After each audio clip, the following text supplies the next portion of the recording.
Dumaan sa EDSA busway kahit bawal. Kaya tinakita ng mga sasakyan ng ilang personalidad.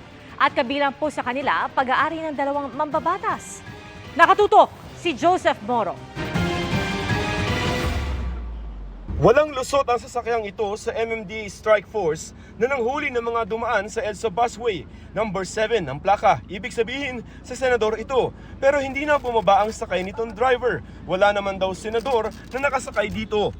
Wala po, bakante po. Siya lang po nagdadrive. Ang isang ito naman na sa isang congressman, may blinker pa pero hindi pinangalanan ng MMDA kung kanino sasakyan ito at hindi na rin nagpakilala sa media ang mga sakay nito. May pulis din na nakapagtalo pa sa MMDA. Wala akong magagawa. Ano gusto mong gawin ko? Boss. Pero wala siyang nagawa at natikitan din. Ayon sa MMDA, hindi porke sasakyan ng gobyerno o opisyal ng gobyerno ay pwede nang dumaan sa EDSA busway. Piling-piling mga opisyal ng gobyerno ang pinapayagan lamang sa EDSA busway.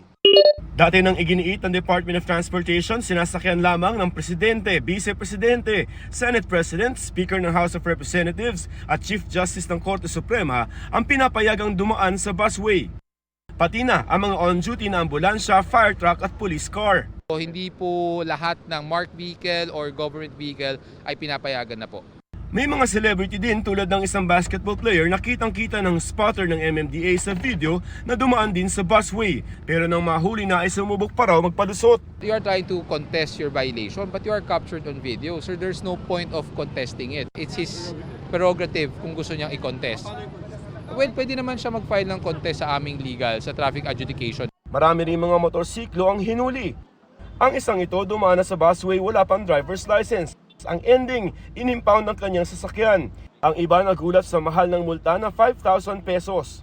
Hindi ko pa alam kung gagawin dyan. May pambayad ka nun? Wala pa.